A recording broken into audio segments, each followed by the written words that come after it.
safety net. A mentor where you can lean on, where you feel safe. Someone who yell at you, hold you accountable, mess you up, make you go crazy, but love you and lead you. Been through a lot throughout my life, raised by a single mother, right? No father, never knew who he was. I think my life comes from intergenerational trauma, pain, suffering, violence, all that stuff that's been such painful. I wanted to end my life. But I couldn't end my life because I was a Muslim and I was a believer of God. I was a believer of Allah. I would say struggle is my success. And also, to add to that, when people are like, oh, I want to lose weight to me, right? They usually want to feel what they think losing weight will feel like when they get there. It's about what they feel they would experience after they've lost the weight. But what they fail to understand is that the struggle on the path to get to that feeling is what creates the feeling.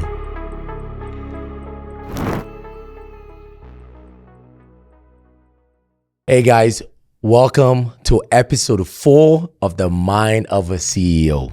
Today's guest is proof that your past doesn't define your future. It prepares you for it. Musap Abdel went from being fired, homeless, and a bystander to gun violence to becoming one of Canada's most recognized leaders in the tech, equity, and youth empowerment. He's a 2-time founder, a system shifter, and a visionary behind Struggle is Your Success, a non-for-profit that's transformed the lives of over 400 involved youth. He's also the creator of Techies, an AI-powered learning platform teaching kids how to win in the tech game. Musap, or aka Moose, has broken barriers as one of the first BIPOC leaders to partner up with the Trailer Society, served on the Calgary Police Diversity Team, and stood on stages across Canada, inspiring thousands, and also internationally. Beyond the titles and awards, his story is raw, real, and filled with lessons that every leader needs to hear. This journey is a man of who has turned his struggles into a superpower. Please welcome Musap Abdel, aka Moose. Moose, thank you, man. Welcome to the show. Thanks, Andreas. It's a huge honor, man. It's our honor. Thank you for taking the time, man. I'm just listening to the bio and I'm like, damn. I know. Right. There's a lot of our guests that don't know you, right? I knew you at the UFC, but not really that close. Tell us, how did we end up here today? When your office is right now, we're talking to you about being a 2-time founder, helping the youths. How did we end up here? Tell us, just give us a bio about your life, how we got to this point. I don't know where to start. I think my life comes from intergenerational trauma, pain, suffering, violence, to figuring things out, to going to school, to playing ball, to starting, to traveling internationally, going back home, and now here I am. I like the way you just said all of that. Right? Yeah. But tell us some more details about that journey, because in this episode, you work with a lot of young youths, right? And you've helped a lot of lives. And I really want the young people out there and the matured crowd to really extract details from the story. Tell us, so you said went back home, went to school, played ball, intergenerational trauma. What does that mean? Yeah, so intergenerational trauma, it's where you're part of a system through generations of how you've been raised, And that comes with physical, emotional abuse, right? So that's my story. So I'll start off by saying I'm a first generation Canadian, right? First generation immigrant. Originally from Sudan with deep roots to Egypt.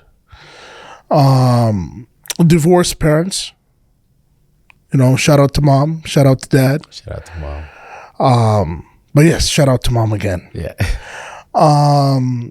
And yeah, been through a lot throughout my life, you know, raised by a single mother, right? No father in my life. Never knew who he was. He was in and out all the time. And that journey led to, so grew up all over Canada, right? Calgary's home. Calgary's home. And then I had the opportunity to go back home. My mom decided that we should all go back home and understand our roots. So I went back home to Sudan, and then by the time I was 15 years old, right, trying to get her into school, I said to my mother, I'm not staying. I'm going to go back. I'm going to go back to Canada. I'm going to stay with my father. You know, I'm going to come to Canada, stay with my dad and figure it out. And now, 15, 16 years old, landed in Calgary. I remember this day just like yesterday.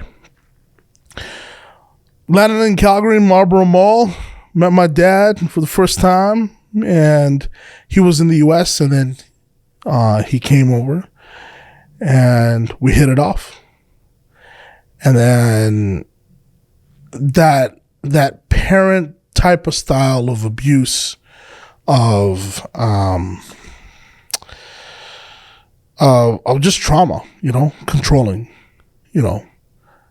I love my father a lot. He taught me a lot of things. But I wanted freedom. When you're a youngster, you want freedom, you know. Of course. You know, when you're a youngster, you want that freedom. So I was looking for that freedom, and I wanted to run away from the abuse.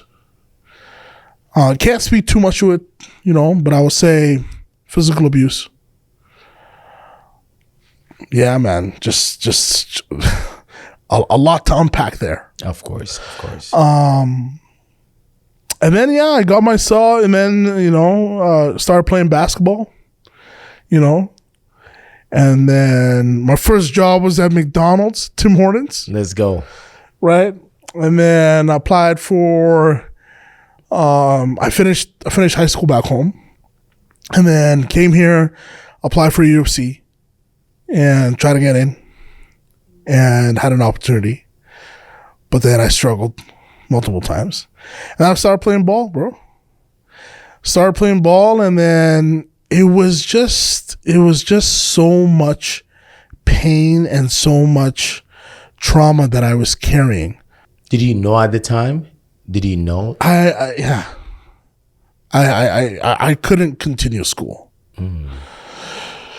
So then, I played ball, and that's where I met you back in the day, you know, playing ball every time, try to get into school, get into computer science, right? And Why computer science? I always loved tech. I was always a tech guy. I always loved computers, you know. First job at McDonald's, Tim Hortons, and then from there I went to Staples. Okay. Fixing computers and motherboards. But I was with my father all the time, and there was so much controlling and so much things that I couldn't unpack. You can't do this, you can't do that. And knowing now today that I'm a father myself, I know where he's coming from. So I wanted freedom. So I moved out. And I told my father that, you know, let me do things my way. Mm. And then, That's brave. That was brave. 16, 17 years old. That's brave. Did things on my own. And then started playing ball at UFC. Tried out for UFC. That didn't work. Tried out for SATE. That didn't work. Tried to get into school. That didn't work. And then, you know what? I was very good at networking. Yeah, you were. I was very good at talking to people. And then I got myself in the music industry. Being a promoter, bro. So, got myself in the music industry. And then from there, I met some cool people, man. And the opportunity presented itself. Got myself in the music industry, and then I started seeing celebrities. Started seeing you, seeing the other players. I was being a good guy. Yeah, I was preaching out there while he was promoting. I was preaching. Yeah, he was preaching. Meeting celebrities, and then that took me through a dark path. Mm. Let's talk about that. Yeah, that went through a dark path.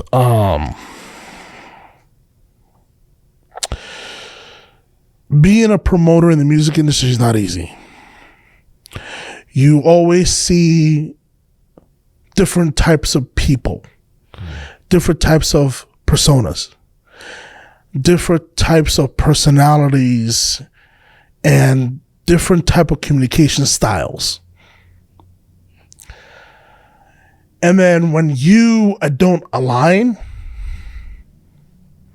you can be in big trouble, bro. Promoter and I, promoted at a club. I told someone, if you want to enter the club, no sagging pants, no hats. You said this. I said this. In the hip hop industry. Yeah. Right? In the hip hop industry. I had to laugh. It's okay. Because that's half of your scene. Your customers right there. Yeah. No sagging pants, no hats, no jewelry, no bling bling. Oh, you said no bling bling? Yeah. You say no bling bling? No bling bling. Wow. And that was a wake up call. I got beaten up, bro. Broken neck. I'm sorry for laughing because when you said all those things, right? Understanding the hip hop space, and this is probably your first introduction to entrepreneurship, understanding your market, your audience. Yeah. You wanted a bunch of preppy good boys in there. Good boys. Yeah, that's good people. That's good. Yeah, and then that took me through a dark path. So you got beat up. Broken neck. Oh wow. I remember witnessing a shooting. An acquaintance got shot. The bullet would pass me this way. Yeah. And then I was admitted to the Foothills Hospital.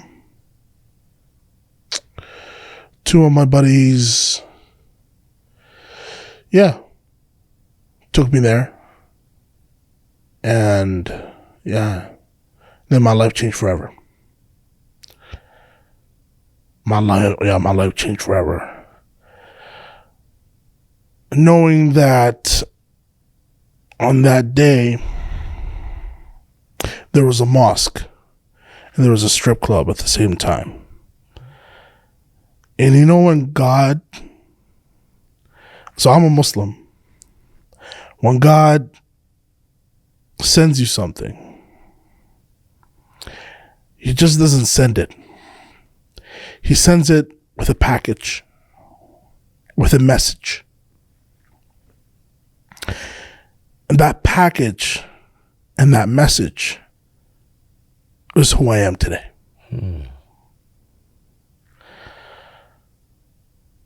yeah, that was the wake up call. And yeah, that was the wake up call. And I said, enough is enough. And I said, yeah, enough is enough. And then knowing that all this chaos that's happening, and then you have the cultural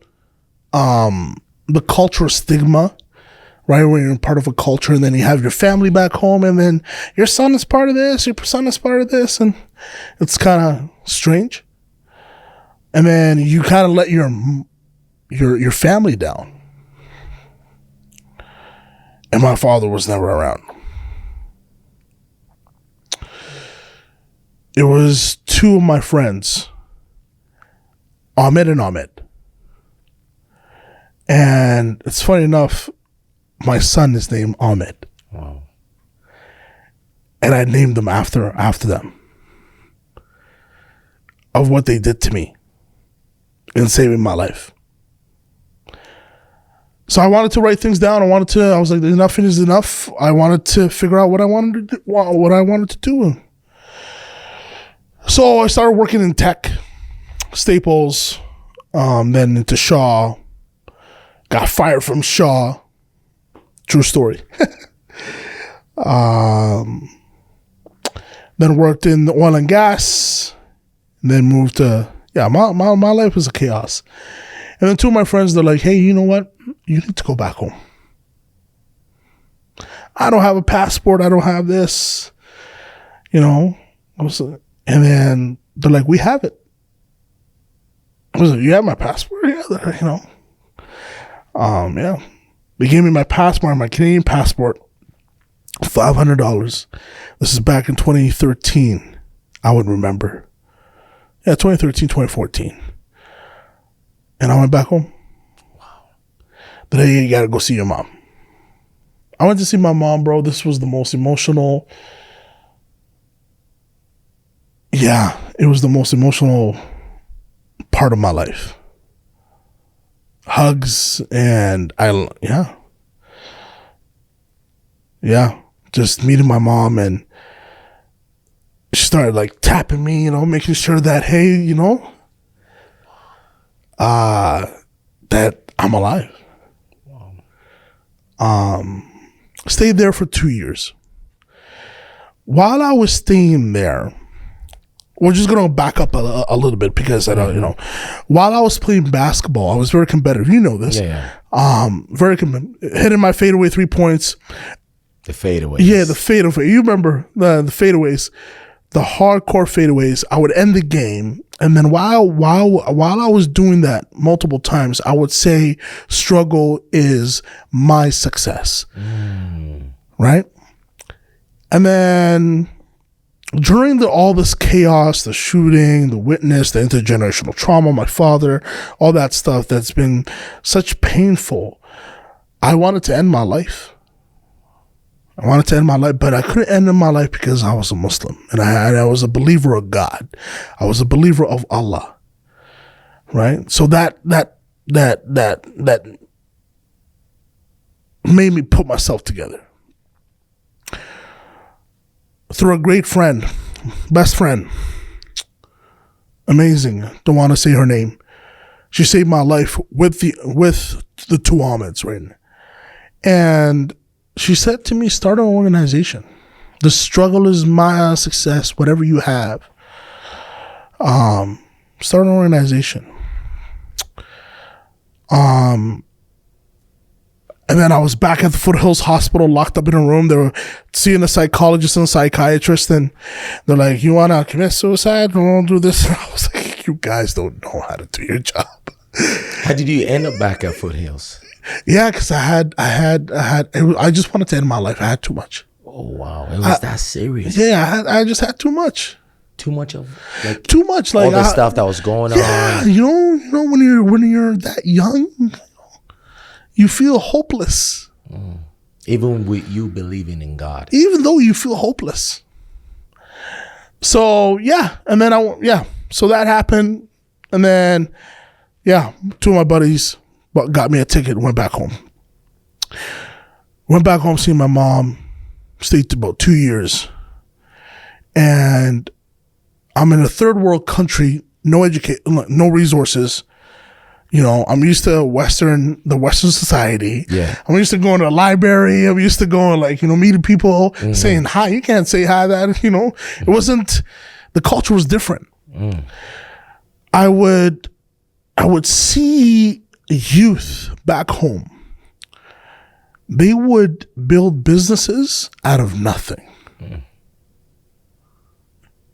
They would take a leaf off a tree, another leaf off a tree, put it together, sew it, paint it, cut it out, you know, put a line in the middle, cut it in the middle, turn it into a wallet and sell it.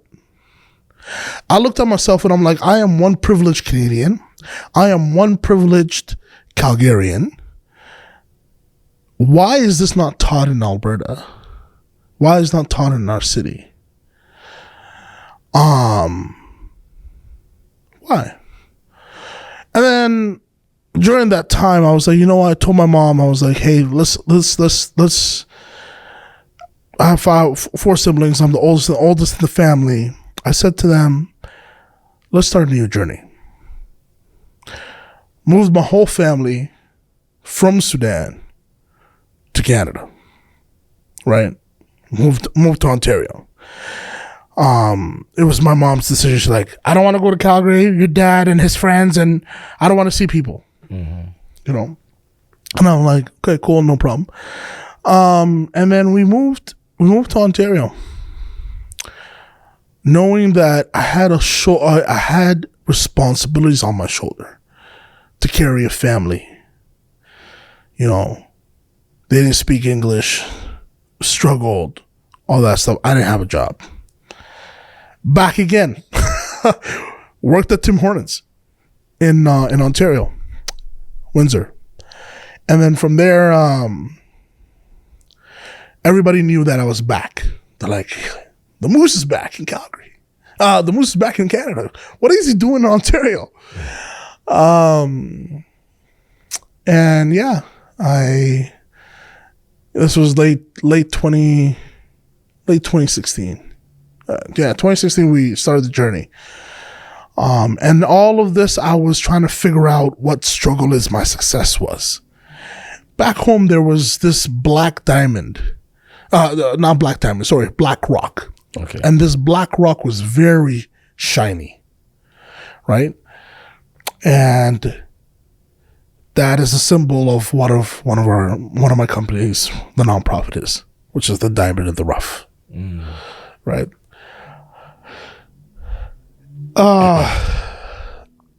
Yeah, I came back, worked at AT&T. Worked at AT&T as an IT tech and IT analyst, tier 1, tier 2, tier 3, fixing computers, all that stuff. That's great. And this is all self-talk. You said.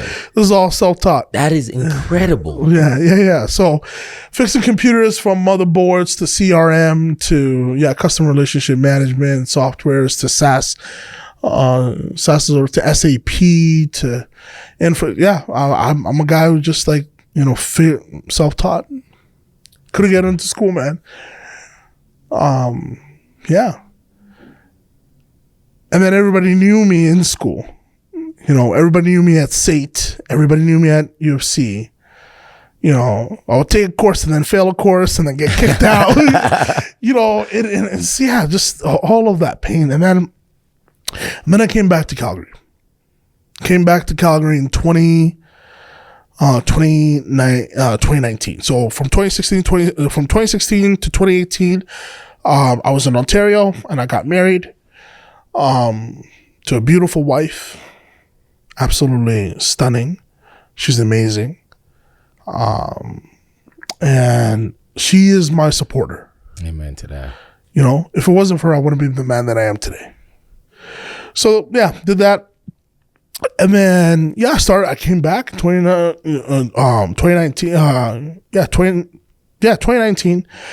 Started networking again, playing ball, beating everybody up in ball, winning every single game, and You won every game. You didn't play against me. What are you talking about? Not yet, but just play it's okay. And then during when I was playing, I struggled again. And I was close to being homeless. And then my wife was in Saudi Arabia because I was trying to bring her to Canada, and her papers was not approved yet, and I couldn't get a job. Anywhere. Until I got a job through a friend, worked at City Eye College, at a college, and then I was building a nonprofit. And then through that, I met a friend named Abdul, one of my board members, and he's like, "What do you have?" I was like, "I have this struggle is my success now. Struggle is your success."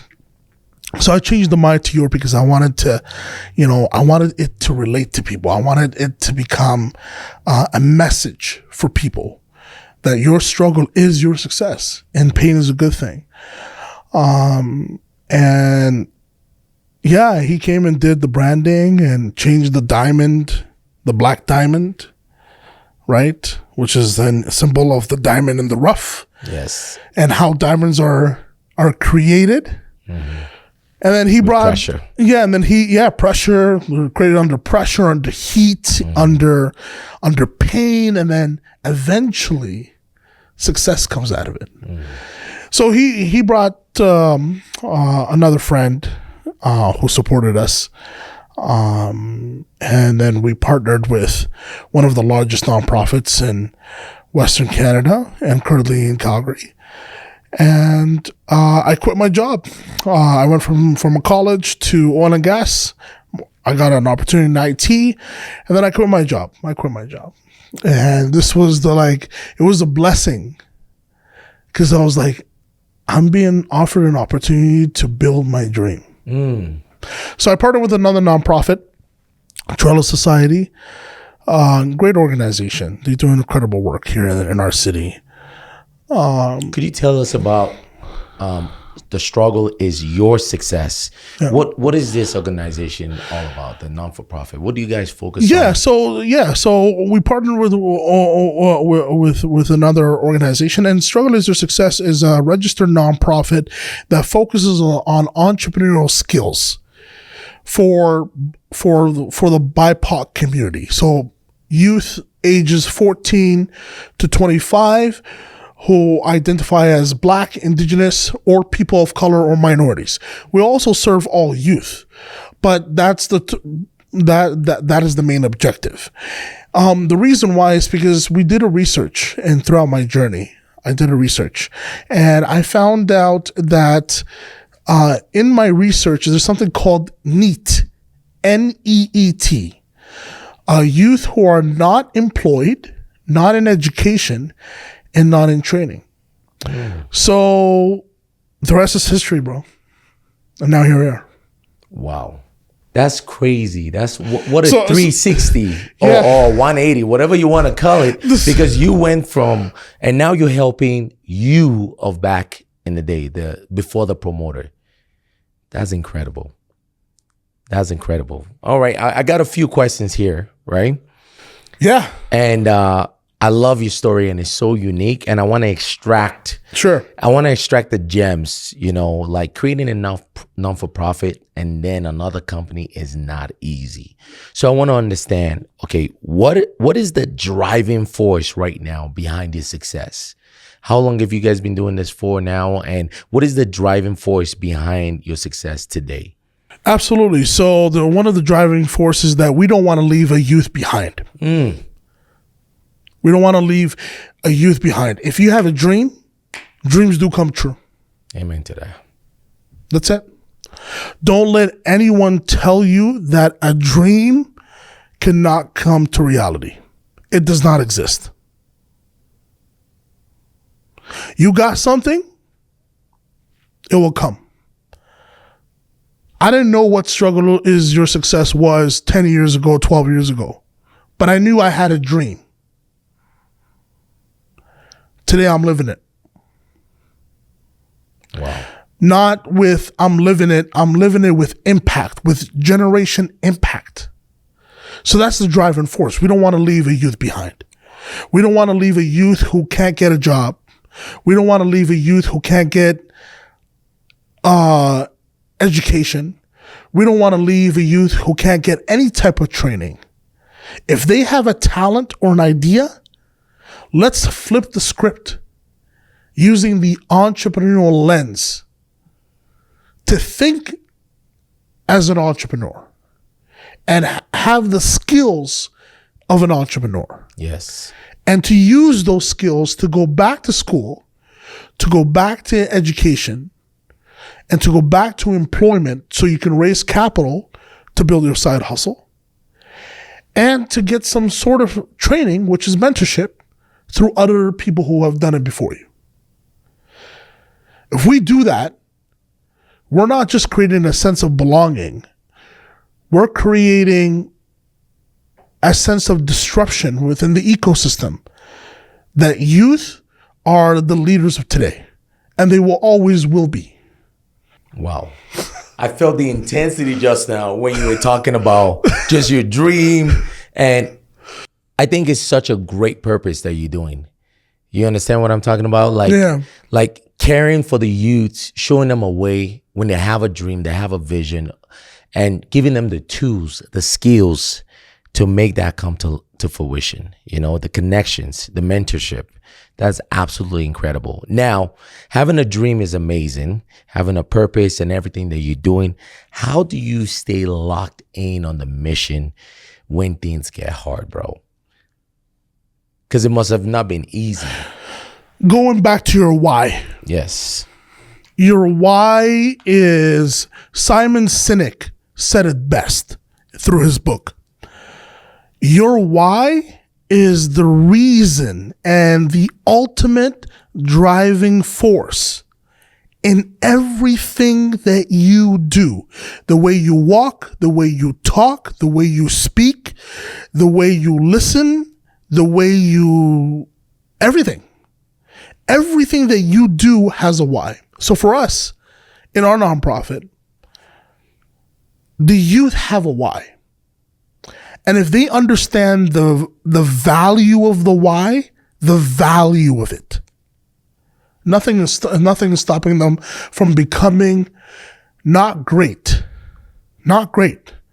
from becoming legacy makers. I love that. You know what I mean? I know exactly what you mean. My training business is Lifetime Fitness, spelled with a Y, and it's all about the why. Yeah. How do you help them get that value of their why? Like how can you help someone if someone is watching right now? Yeah. And they're struggling. They're like, I think I know why. I want to help my mom. I want to live a better life. They brought us to Canada, whatever the case may be, right? Right. How can one understand the value of their why? How could they understand it so that it could be the driving force for everything they're doing? By understanding the value of yourself. So how do you do that? Great question. How do you do that? You surround yourself with the right people. That's number one. Number two, you find a mentor that can guide you through the path that can lead you to doors being opened. And being clear on what you want. Being clear on what you want. Being clear on what you want. Being so clear. So for me, I don't know anything about nonprofits, but I had to really lock in and understand what my why was.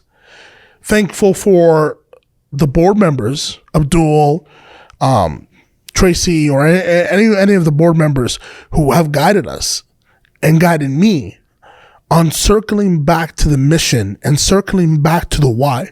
Moose, why are you doing this? Why? Well, I'm doing this because I was one of them. I was one of them. Right? Yes. So if I made it, nothing is stopping them from making it. So we served about 400 youth to date. 200 of them are coming from the justice system. Because kids who are in the injustice or being in jail, or society writes them off. Yes. Yeah, you're a kid and you did this. And that leads to more. And that leads to more. Yeah. But are we actually creating impact and knowing that they have an opportunity to turn their life around? So that's my life story is never going to be perfect. It's a chaos.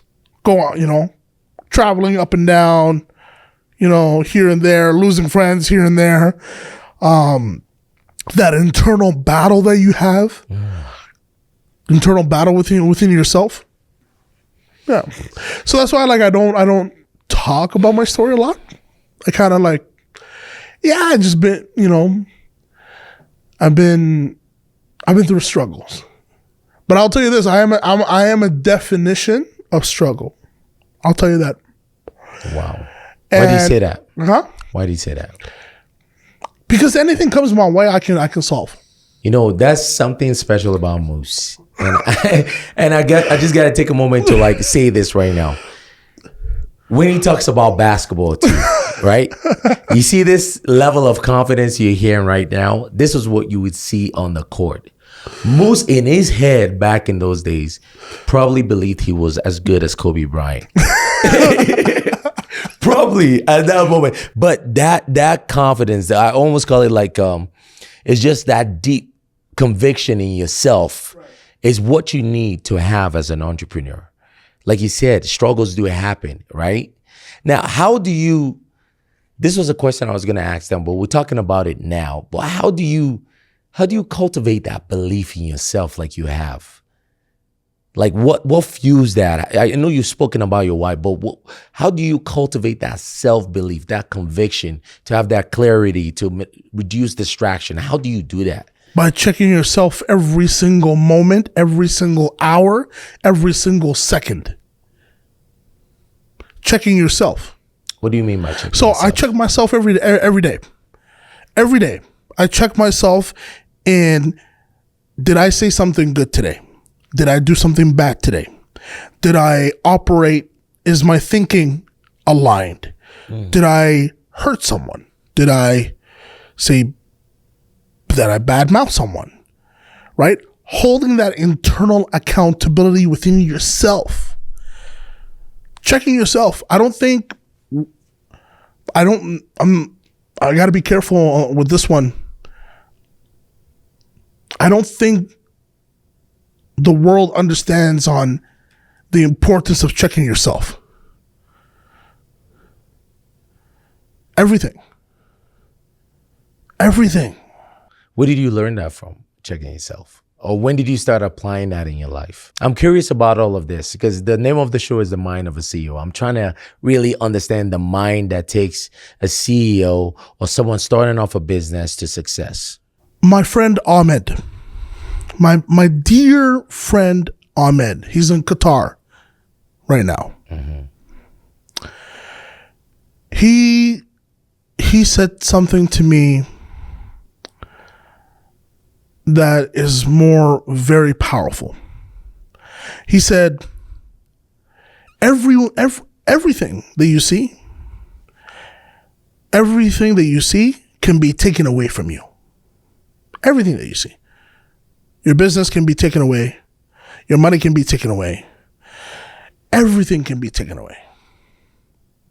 But there's two things that nobody can take away. Two things that nobody, no matter who they are, they can't take this away from you. Your education, and I'm not talking degrees, your knowledge, which is your mind. Nobody can take that away from you. It's the most powerful tool that you have. And then your belief to God.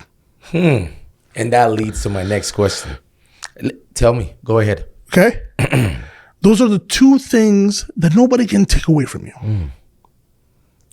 And then if you cultivate how to use your knowledge, which is your mind, how to use it properly in everything that you do, and how to use that mind that's attached to a belief system, whatever that belief system is. If you believe in Allah, or you believe in Jesus, or you believe in Buddhism, or any religion that you believe in, if you know how to cultivate your knowledge with a belief system, nothing is stopping you in this world. It's so crazy because I have written down the following question. And I'm like, it's so crazy how it all works together. Because I was gonna ask you, and you can still answer this: what role has faith played in your journey to get into this point with success? The struggle is your success, and your mini techies. What role, and raising a family, having a son, what role has faith played in your journey to date? I was never a faithful person. So I struggled with my religion. And every day I'm getting better and better. It's when I went to the pilgrimage to Saudi Arabia and seeing the house of God and seeing how every person was after the same mission. But to answer your question, in what role, I have a purpose and a role to play to be the best version of myself in the household first, before society. And if someone can master that, to be the same person inside the house, behind closed doors, nobody knows.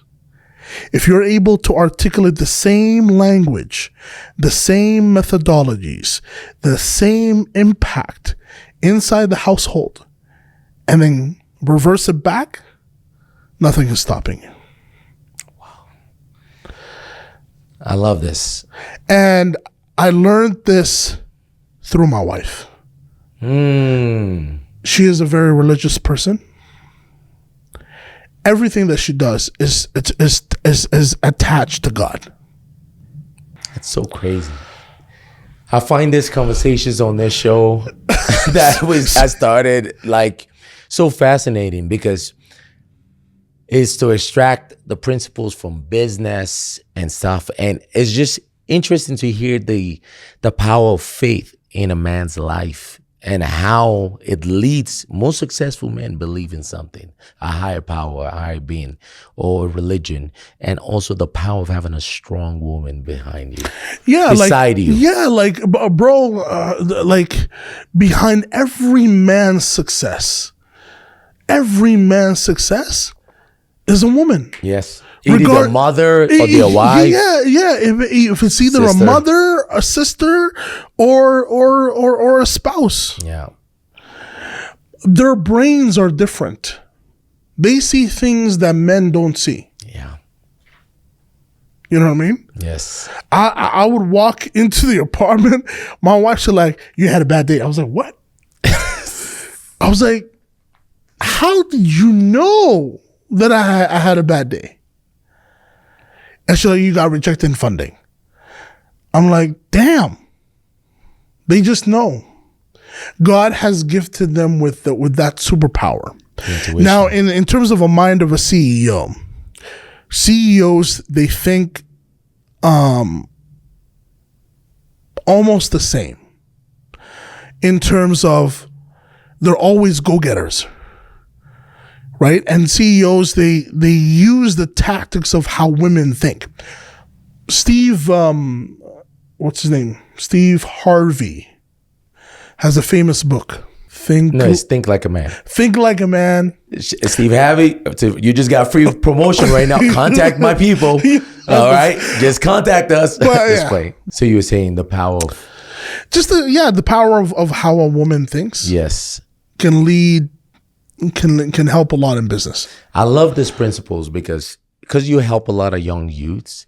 It's important for them to see a man like yourself that is successful and impacting a bunch of younger youths, for them to see the power of marriage, because it's not heavily preached as much, and it's so, and I didn't know this too until I started growing more. I'm like, they don't say it as much. Like, you really want to level up in life, having a strong partner that God is in the middle of you guys' relationship is the most powerful force that could ever happen. You understand? No, that's beautiful. Do you practice any sort of affirmations or self-talk? You talked about auditing yourself, or checking yourself, like you said, checking yourself throughout the day. But do you practice any kind of affirmation or visualization to kind of channel your mission? Yeah. I do. I always read self-help books, okay, and self-help quotes. And those, when I read them, it helps me prepare my day. And then also manifesting these affirmations. You know what I mean? Yeah. And for me, I was like, okay, I started struggle as a success. I want to go back in tech. Let me find a problem, right? And let me build an AI company. So within our AI company, artificial intelligence company, QA Enterprises, it stands for quality insurance. Quality amalgamation, not quality insurance. Is that we're developing an app because we looked at how technology is being perceived today and the growth of technology. And we looked at, I was like, I work with kids. Is anybody talking about kids and AI? I haven't seen it. Looked at the market, did my research, and now we have Mini Techies. Mini Techies. I love that name. So Mini Techies is an app that is teaching kids STEM, science, technology, engineering, and math, through AI tutors. What? Yeah. I gotta get my kids on this. Like, what? Yes. So instead if you want kids to learn science, technology, engineering, and math, instead of giving them a book, you give them a game, and the game, it's just like Astrobot. And this is for you guys. Yeah. This is you guys. Yeah, this is our company. Yeah. So we have I know about the company, but I didn't know it was at this level. It was at this level, man. So man. Mini Techies. Yeah, Mini Techies, and then. So this is an app everyone right now can download on the App Store. It will be launched by July. Yeah. That's exciting. Yeah. Is there an age group that? Yeah, 6 to 18. So now kids can learn science, technology through a game. And there's an avatar AI tutor supporting that game if they fail in that game. So if you look at Astrobot, it's the same thing, but then there's a guiding avatar in there. So back to the affirmations. I did affirmations that I will build a tech company, and now here I am. We're 2 years in business, and the journey is great.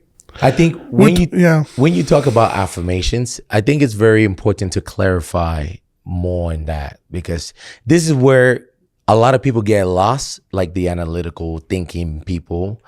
And then the woo-woo people might be very for it, Clarify how affirmations and manifestation. That's the one. Manifestation. That's where the woo-woo people would go into more like, oh yes, you manifest it. You don't need to work for it. You don't need to put it. Clarify, how does that look like for you? Let's say you get an idea, right? You have your affirmations, you manifest it. What does that process look like for you? Journaling, bro. Journaling. So journaling. Yeah, journaling.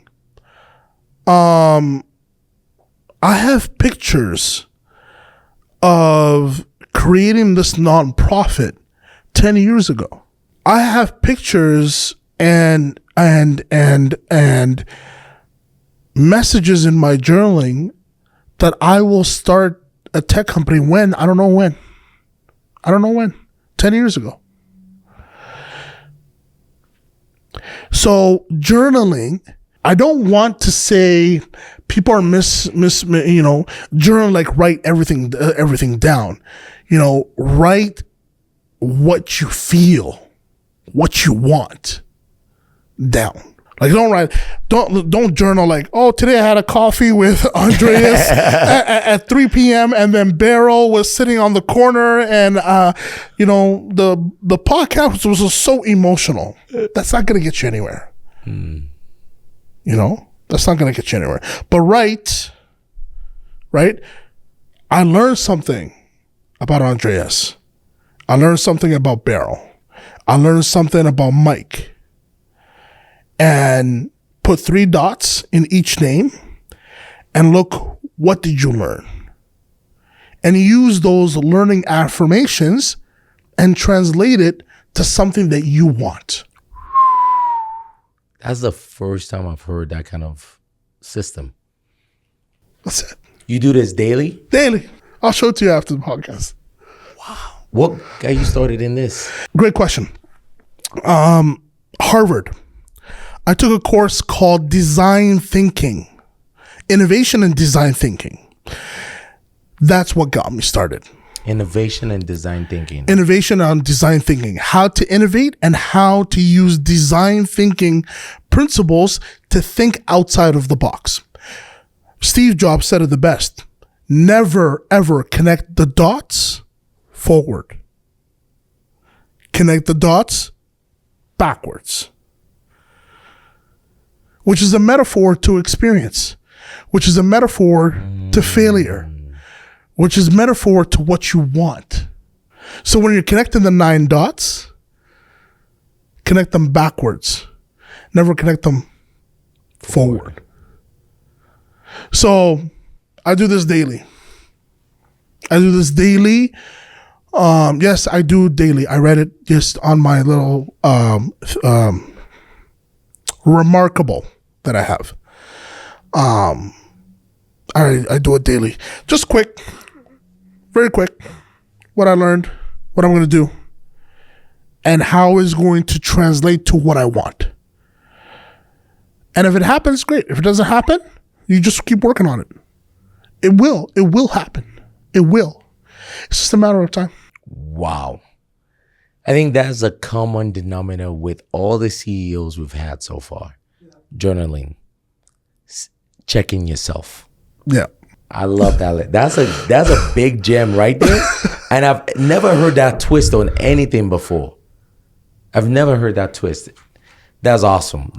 Thank you for sharing that. Guys, you want to clip that right there? Don't say I don't do nothing for you guys. That was a special gem right there for Moose. I appreciate that, man. Yeah. Now, my next question for you is this, okay? What's one piece of knowledge or skill that has changed everything for you?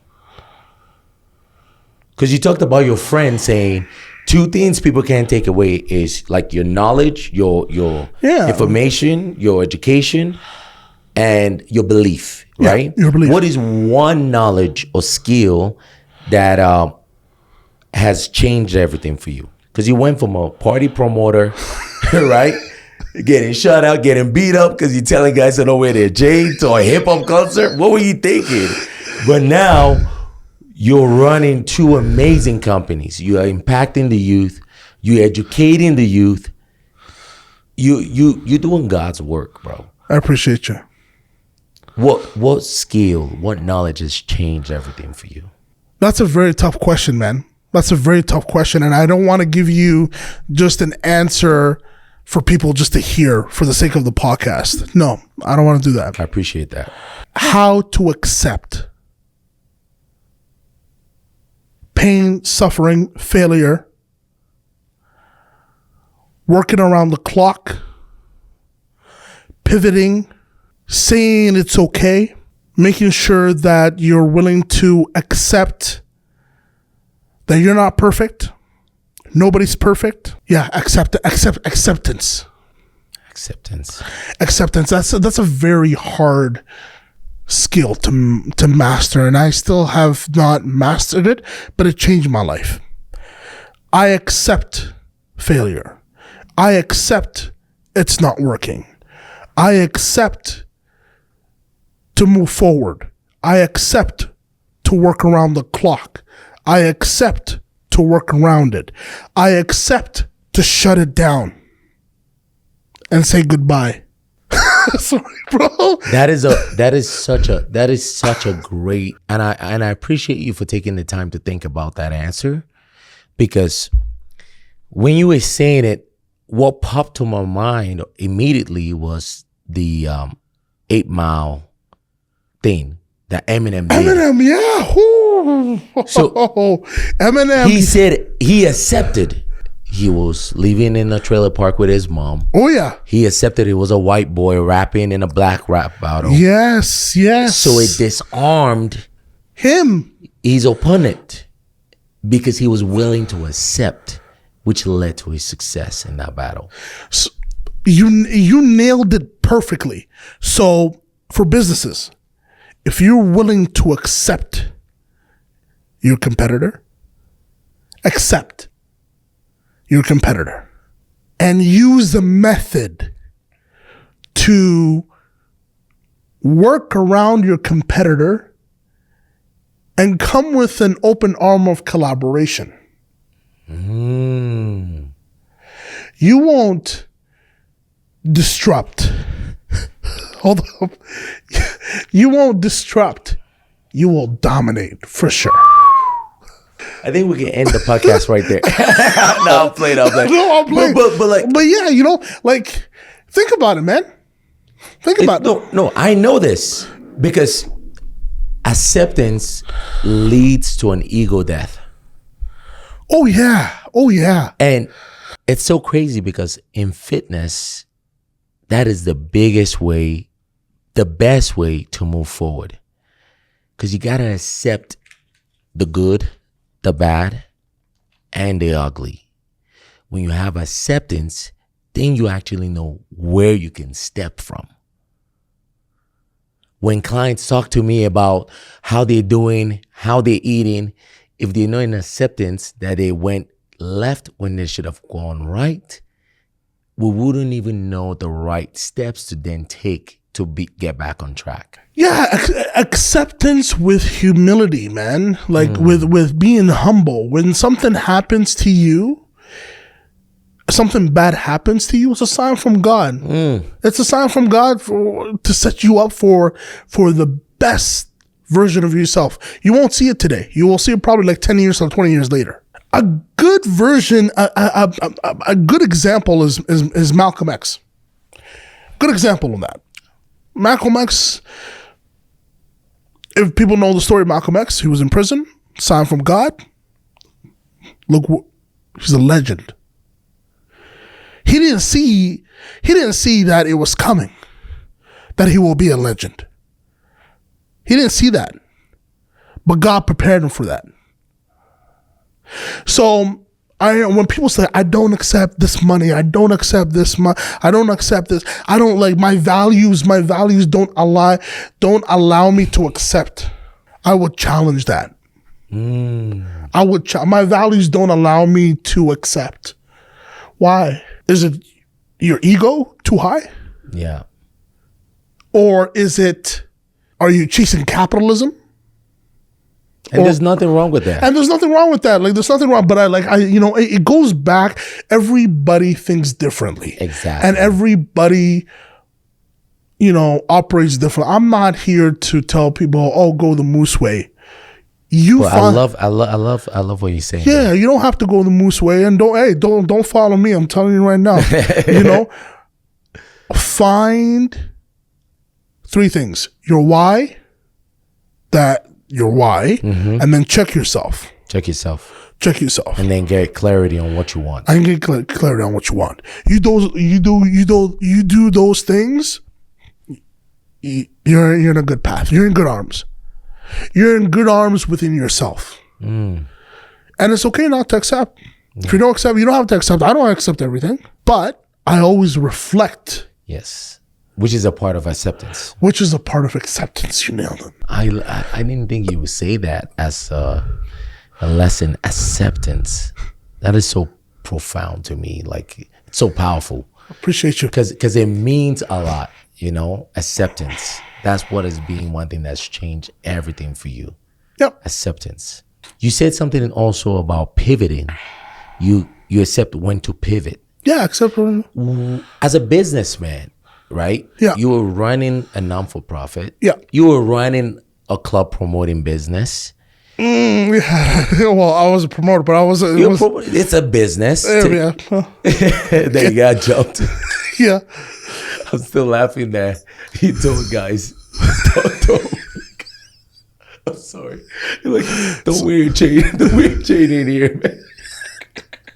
What was the point about the chain, man? Why can't they wear your chain? I don't know, bro. I think I just felt that I wanted to be way too professional at the time.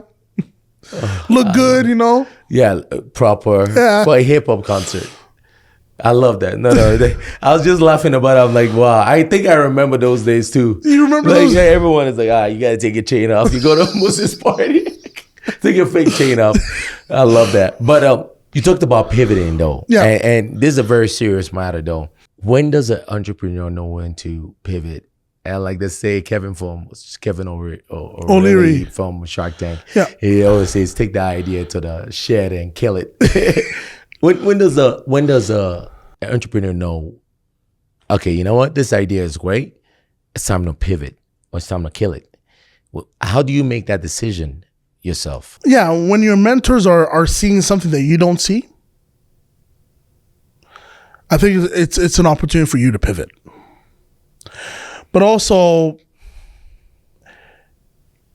if you're getting constant rejection and you're getting consistent failures, those are indications for you to pivot, right? Those are indications for you to pivot. So in our nonprofit, we partnered with another organization. But I looked at it, I was like, you know what? I've learned a lot. I'm grateful. I'm thankful. But I think it's time for us to take things in-house, right? And build this nonprofit the way where I see it can grow. Right? So we had to pivot multiple times. We had to pivot with our board multiple times. We had to pivot within our strategy multiple times. We're pivoting right now within our strategy. So when you got to make decisions like that, like, all right, it's time to pivot with our board. It's time to pivot from this team, partnership, from the team. How do you go about making a decision like that? What is your processing system as an entrepreneur? Like, do you have a system and like, all right, we're about to make this kind of a decision. This is how we process that is the right decision. Yeah, there's what's the model called? Your strength, your weaknesses, your opportunities and threats. The SWOT analysis. Yeah, there you go. SWOT. Yeah, SWOT. SWOT.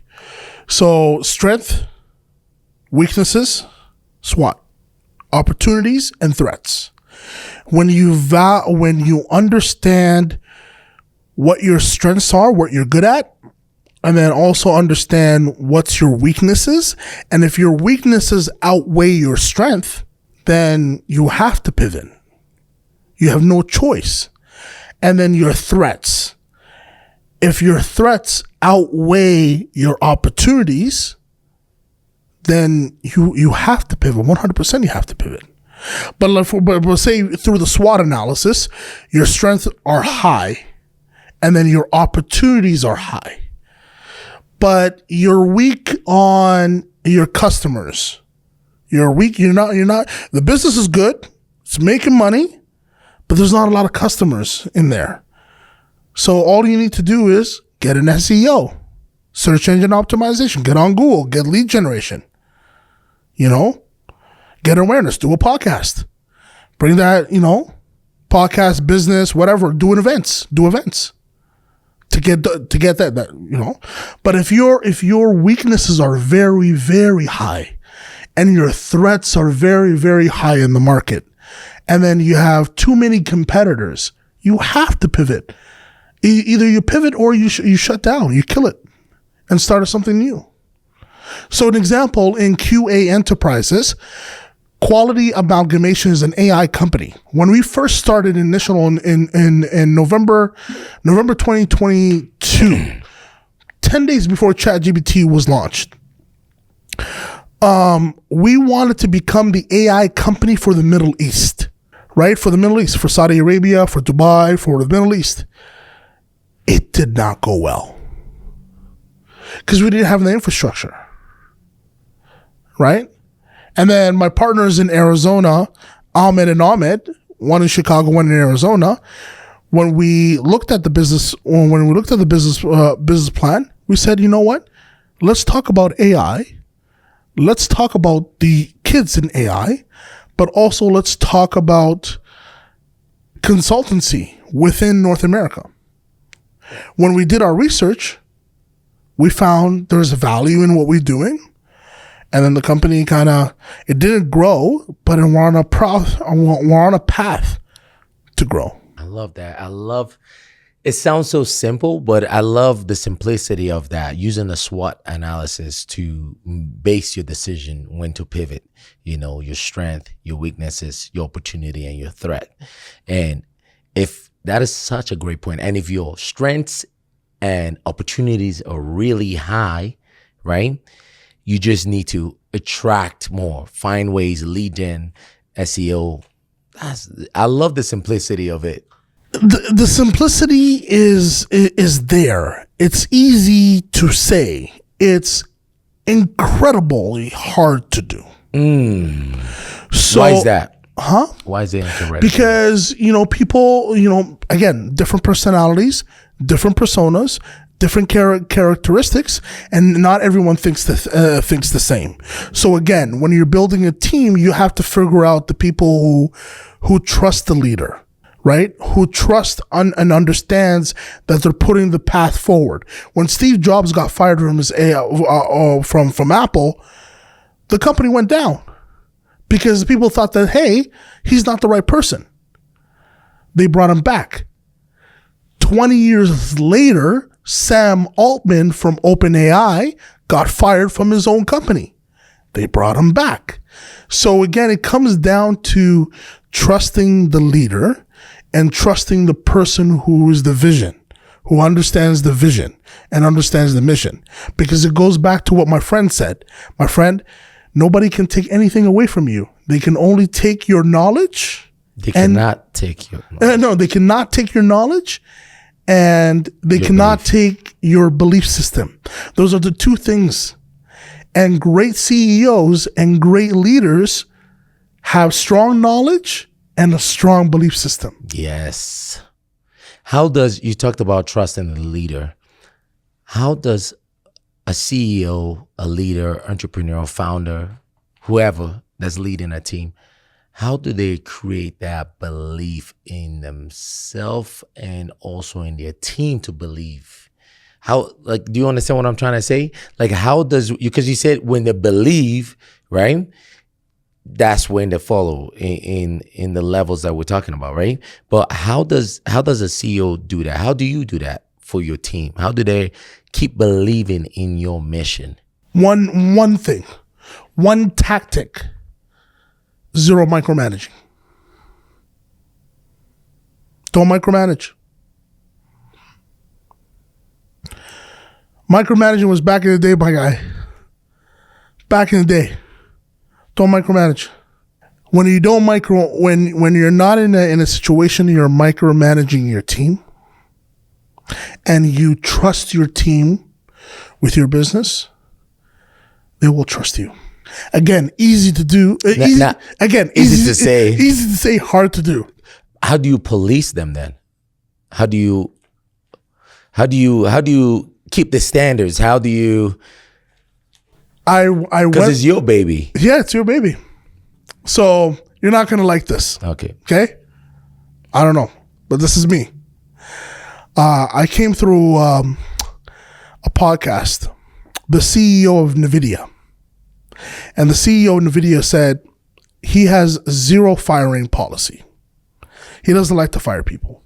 And in his company, he doesn't fire people. You know what he does? What? He tortures people through greatness. So he tortures people through greatness, through holding them accountable and showing that they have a belief system. And they have the ability to unearth their potential. They don't see it. So he's the leader to unlock that potential for them.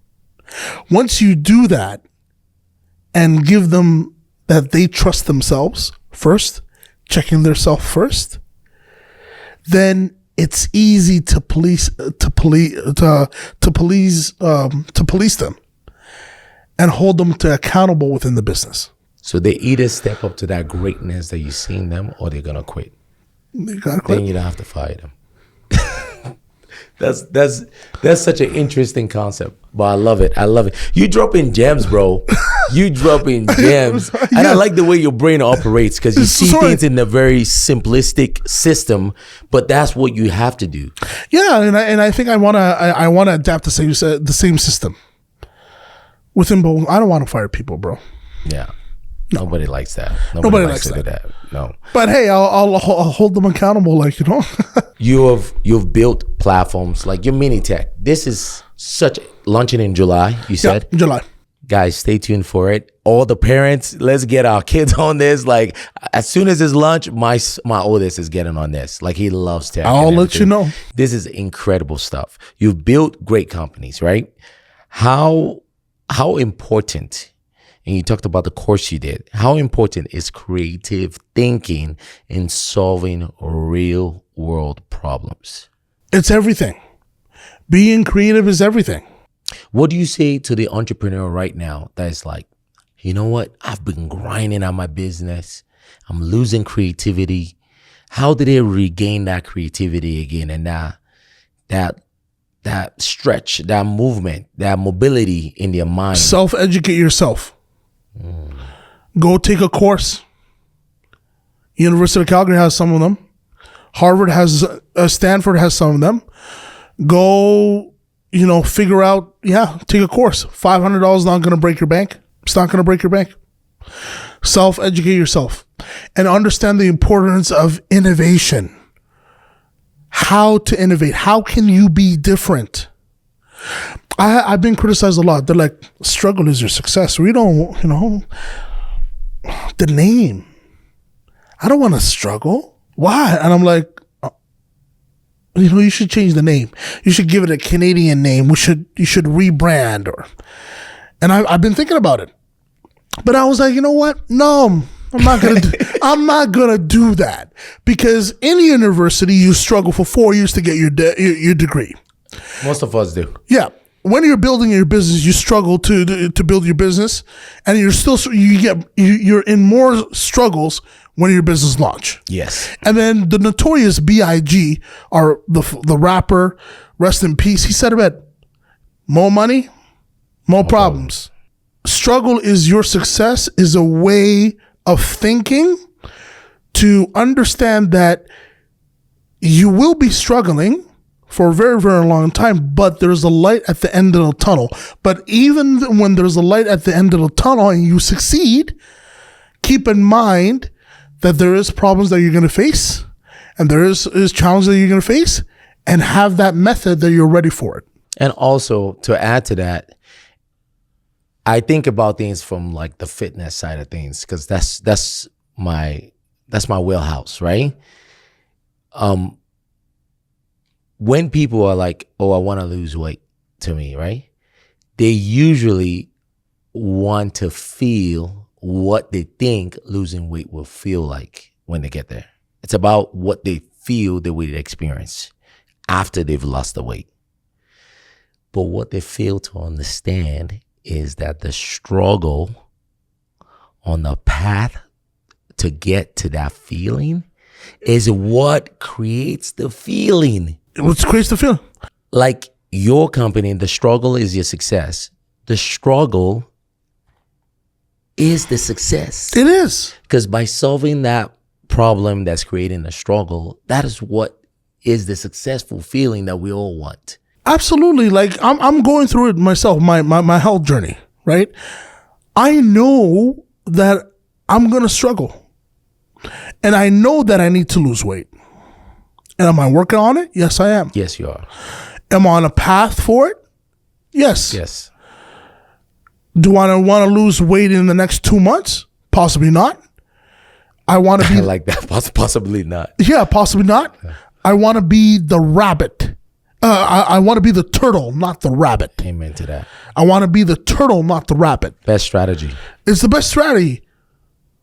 If you become the turtle, you will win long term. You play the chess game. Don't play checkers. And I think entrepreneurs don't understand that. Right? They believe that the word entrepreneurship, or I'm an entrepreneur, or I'm a founder. It's a very sexy word, bro. Yeah. It's a very sexy word. And for the viewers watching right now, I'll tell you this. If you want to be an entrepreneur, be prepared to be in a very, very dark place. Don't be a founder because you want to be a founder.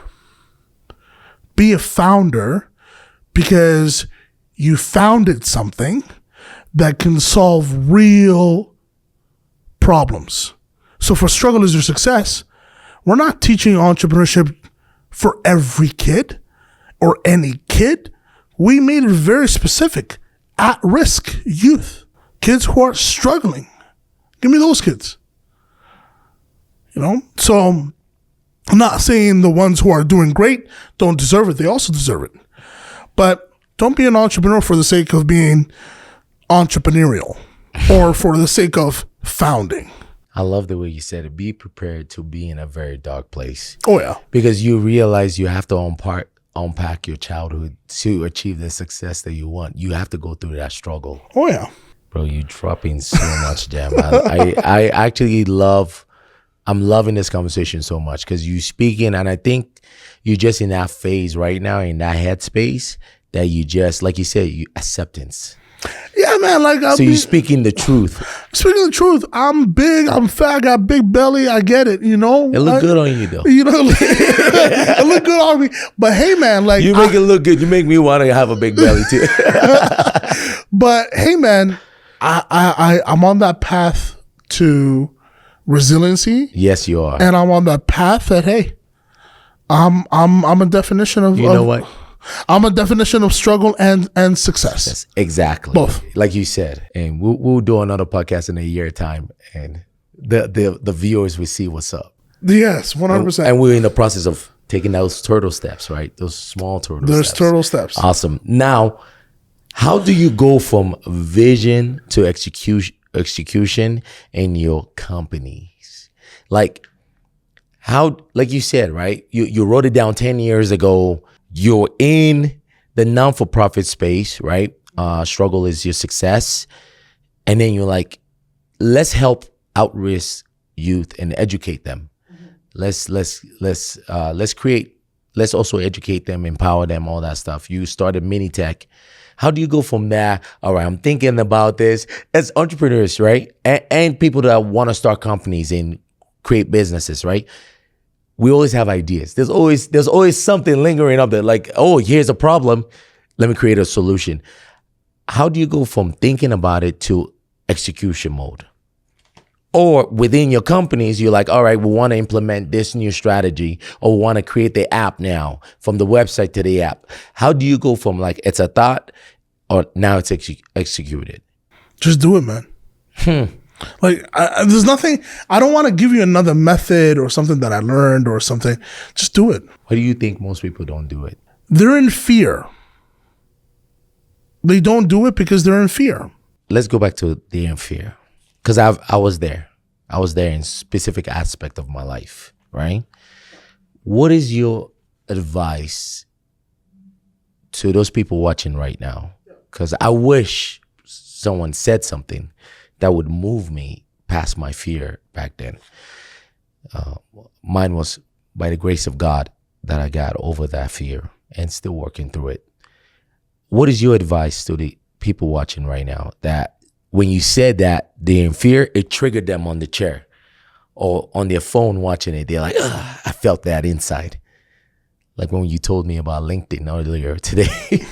Yeah, LinkedIn. Yeah. How did they get over that fear? In any aspect of their life, they're trying to start a business. They're trying to move forward with a girl that they've seen. They're trying to do whatever they want to do. How did they get over that fear? Great question. How to tackle that fear? Knowing that you are worthy of something. You are worth something. Your opinions matter. Your thoughts matter. Your thinking matters. So if you have fear right now, get off the couch, stop playing Xbox, right? Go to the kitchen, drink some apple juice, and take a notebook, take a piece of paper out, rip it, find a pen, and start writing. Start writing what you want and what's hurting you. What's hurting you? What you want. So, you know what? I wanna become a doctor, or I wanna start a business. I wanna start a coffee shop. Okay, cool, great goal. You wrote it down. Drinking the apple juice, drinking the orange juice, you're good. But then you have that fear. The fear is like, I don't have money. I have bad credit. No bank is gonna give me money. I don't know what my family's gonna think of me. I don't know how to do a coffee shop. Those are all fear. You know, I'm going to lose my friends. Cool. Learn it. Don't know how to do a coffee shop? Learn it. Go make a coffee. Don't know how to build one? Figure it out. Watch YouTube. Don't know how to talk to people? Come to me. Go to Andres. I'll take you to a coffee shop and I'll let you talk to someone. So you're in the fear of your own self. Don't let that destroy you. You are worthy. You are worth something. Your opinions matter. Your thoughts matter. Your thinking matters. Not to me, to you. So put it down and let the world take it in. That was beautiful, man. That was good. That was so good. that was so good. Sorry, I don't know, like, you know. No, I love how you locked in for that message because it's so important that more and more people talk about fear, you know, and how to overcome it, because there's so many great things that could happen. Because imagine if you had allowed your fear stop you from starting successes, the struggle. Think about those 400 kids you've worked with, those people you've impacted. They would have never gotten that impact. Andres, you said it best before this podcast. You know, you said it best. You said you had a dream. Dreams do come to reality. It takes one person. So for the viewers, hi, hello, on this camera, cool. Mm-hmm. For the viewers, it takes one person, just one person of what's the world population? 9 point some billion. I thought it was 7 billion. I guess we. Oh, increased. Okay. We're at 9. I don't know, 7 billion. Okay. Yeah, let's say 8. Okay, let's say 8. Okay, 8. 8 billion people. It takes one person out of 8 billion people in the world to believe in your dream and to bring it into reality. Just one. They're out there. Oh, yeah. Go find one. That is so true. That is huge. And he's referencing to the story about me starting this podcast, you know, trying many years in a row. And because I had fear of doing it, I would never put the effort that it needed. Like you said, learn it. Learn it. Start Googling, start YouTubing, Start Googling. Start talking to people that are doing it, and then make sure you're in doing mode. Put things on your calendar and get it done. That's awesome, bro. That's awesome. I love this. I love where this conversation is going. You've had to make some massive life and business decisions. How do you make them with clarity? There's a lot of noise. Someone say, hey, try this. Like they're telling you, change the name. I'm not changing the name. I'm not changing the name. Nope. Give it a Canadian name. Yeah. How do you make those decisions with clarity? It really hones down to the impact, right? What's the impact in making, what's the impact of that decision? Okay, what's the impact? What's the consequences of making that decision? So, before you speak, think. Before you act, listen. Before you execute, understand. And before you make a decision, reflect. You do those things, you should be in a very sustainable path. So don't act alone. A mentor is very important. Very, very important. In my health journey, you, Andreas, poked some holes about 2 months ago. With love. With love. It led me to take my health journey very seriously.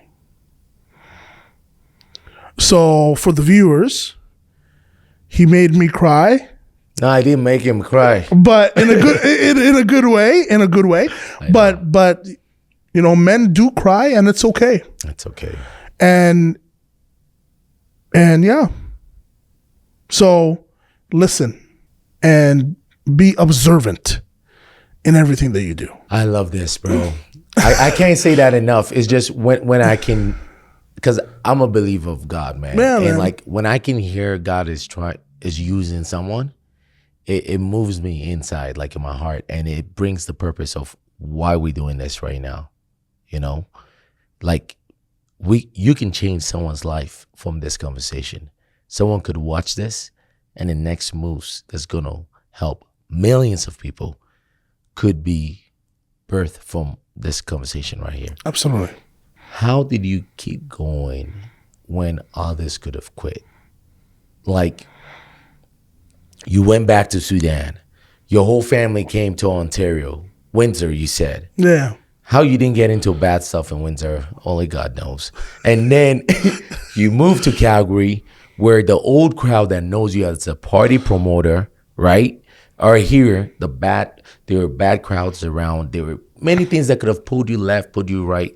And then you started off a business. I'm sure not every funding came in. I'm sure not everything went your way. How did you keep going, and how do you keep going when most people would quit? I never think about quitting. I wanted to quit in 2022, and I sent to the board that I resigned, and it was an emotional decision. It was a very emotional decision.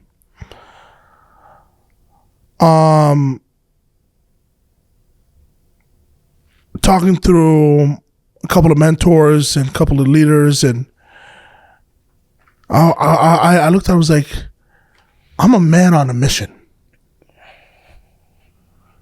I'm not quitting. I'm not quitting. I'm coming back. I'm coming back. I'm the founder of this organization. I will always be the founder of this organization. But I'm also grateful for every person who believed and stayed and witnessed the impact. Because if it wasn't for them, I wouldn't be where I am today. So kudos to the ones who believed. I'm super grateful.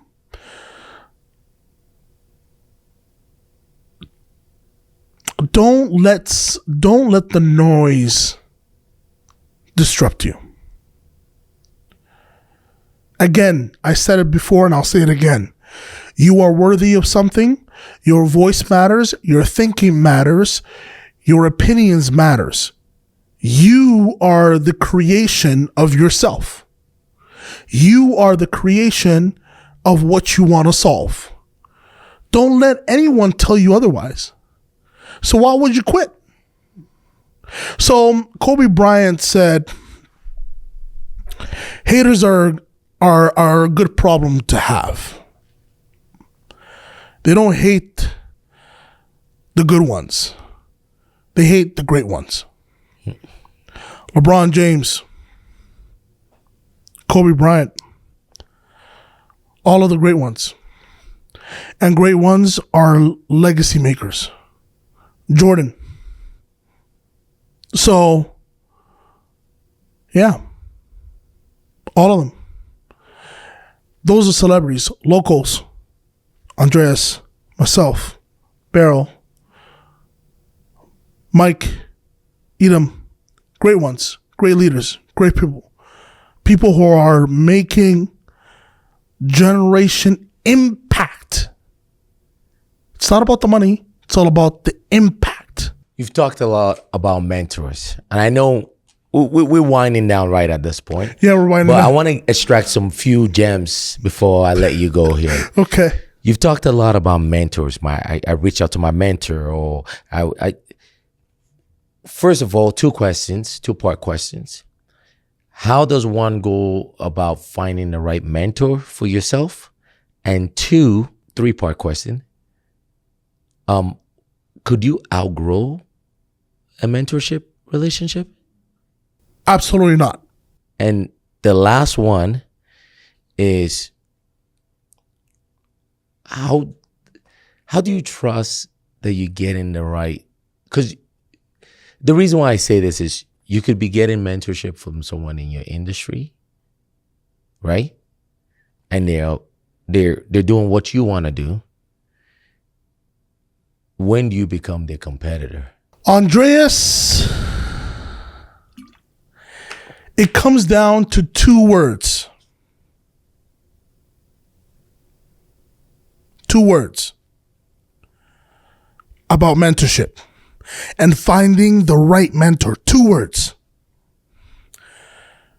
You have to find, right? I'll give you the two words in a second. You have to find these two words. Safety net. In order to find a good mentor, you have to find a mentor that has the value of a safety net. What does that mean? Yeah. Someone who will yell at you, hold you accountable, not judge you, mess you up, make you go crazy, but love you, hug you, guide you, support you, and lead you. Again, safety net. A mentor where you can lean on, where you feel safe. No matter whatever thing happens, anything happens, things went sideways, right? That mentor is there for you no matter what. And that's very hard to find. I was going to say, how do you even create a relationship with someone like that is there? How do you do that? How do you even start it off? A value.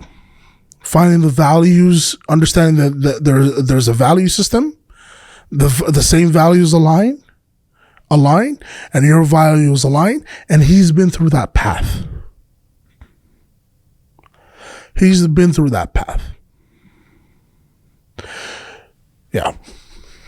So again, a mentor that can I don't want to say the word yell at you, but hold you accountable. Hold you accountable. In a real way. In a real way. That real conversation, that raw conversation. Yes. That raw conversation. But also love you, hug you, support you, guide you, lead you. Right? And be there for you no matter what. And not judge you. A space that has a safety net. Ahmed, my mentor, my brother, my ride and die, is carrying my son's name.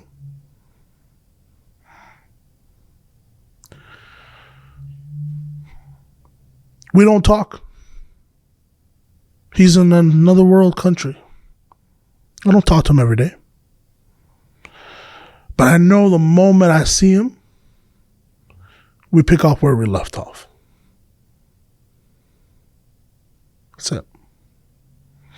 So, finding a mentor that aligns with your values. And that's not hard to find. But it is hard to find a safety net. Because most people would find a mentor in the industry they're in or somewhat close, and they would want to get mentorship from them. And the goal is to be at their level, right? When, like, you're striving to be like them, when do you become a competitor?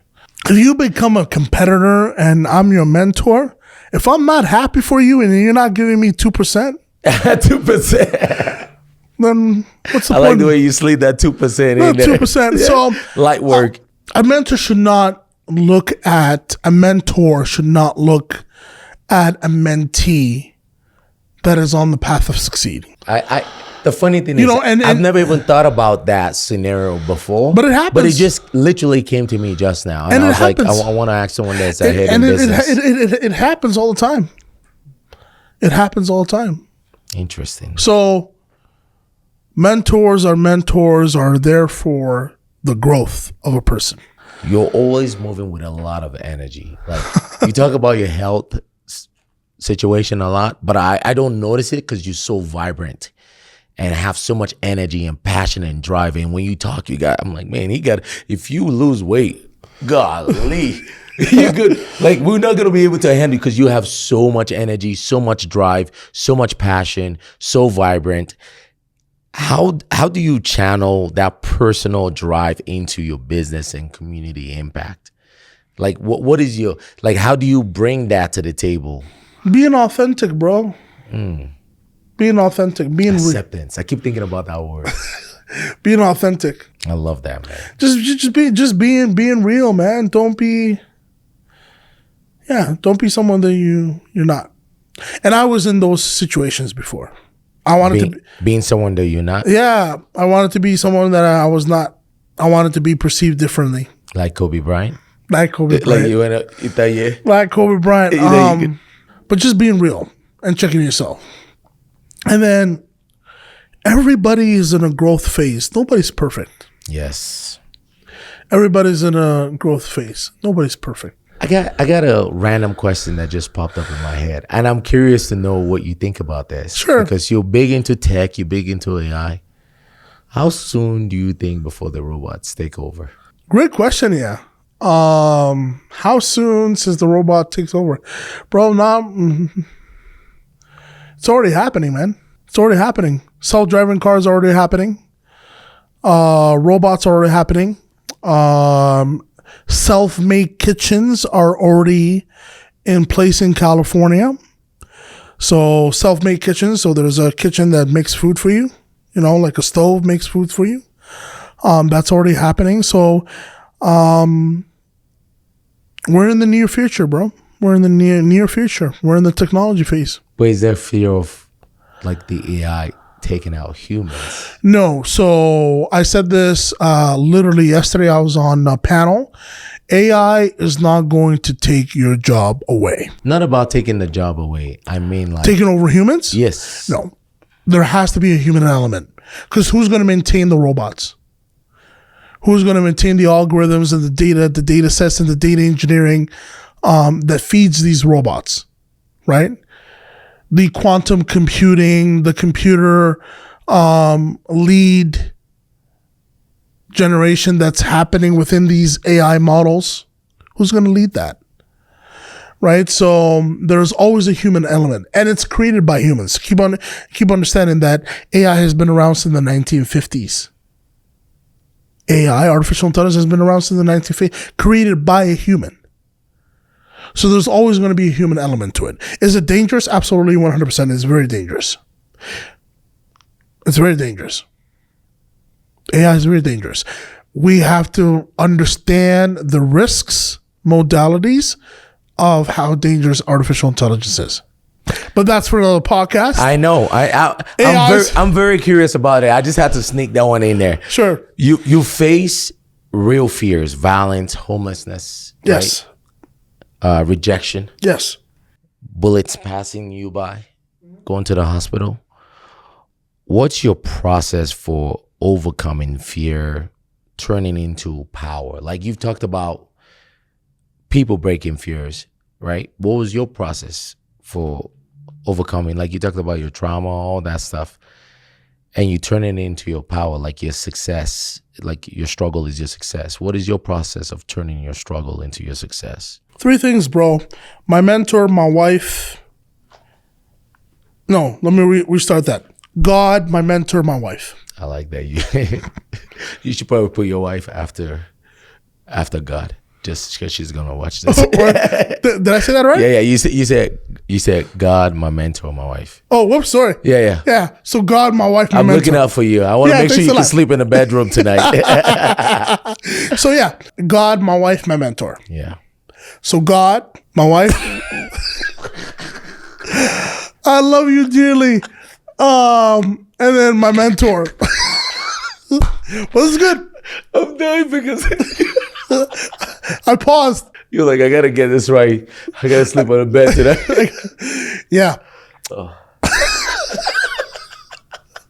This was good, but it's good. It's raw. It's authentic, man. Yes, it is, and I love it. I love it. Hey, Beryl, don't cut this out. Like I think it's authentic.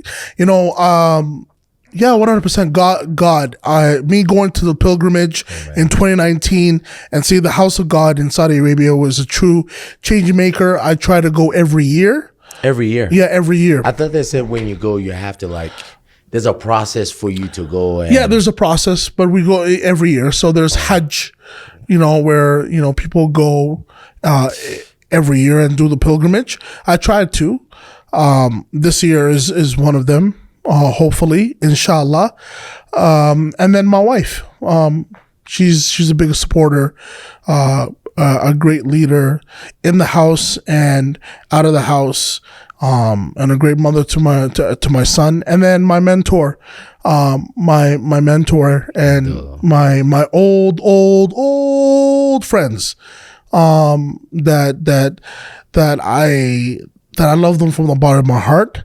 We don't talk as before, but they have a special place in my heart.